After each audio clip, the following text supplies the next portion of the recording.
Sutrah.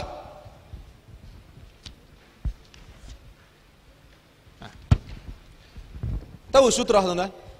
Sutrah ni maksudnya penghadang ataupun penghalang.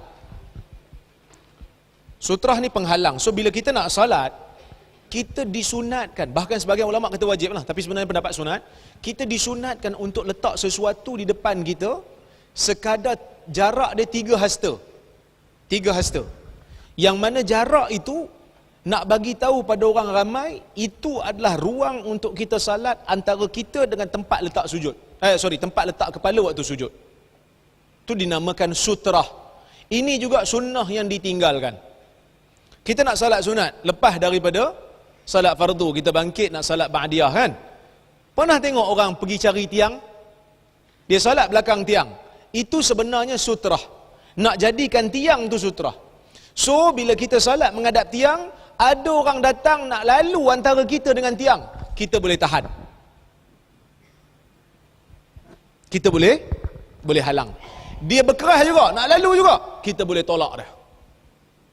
Sebab Nabi sebut dalam hadis, kalau dia nak lalu juga, kita dah tahan, kita boleh tolak dah. Fa innahu syaitan, kerana dia adalah syaitan. Sebab dosa besar lalu depan orang salat ni. Abu Hurairah kata kalau manusia tahu, Abu Hurairah riwayat hadis, dia kata kalau manusia tahu besarnya dosa lalu depan orang salat, dia takkan berani walaupun dia terpaksa tunggu 40 tahun.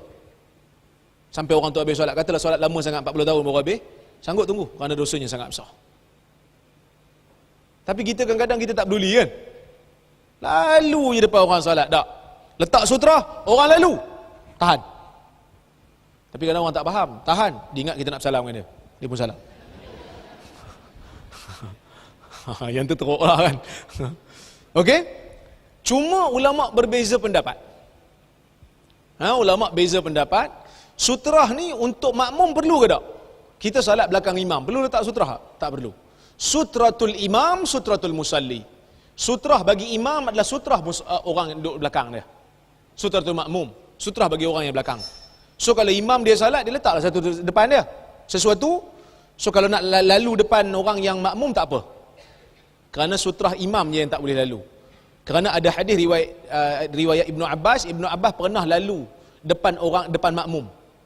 Dia naik atas himar, dia lalu depan makmum dan Nabi tak tegur. Menunjukkan solat depan makmum ni tak berlalu depan makmum tak apa, yang tak boleh lalu depan imam dan orang yang solat seorang-seorang. Tapi kalau orang masbuk macam mana? Orang masbuk, katalah dia solat belakang imam, tak ada sutrah, sebab sutrah dia adalah sutrah imam. Tak boleh lalu depan imam dia lah, dia tak apa.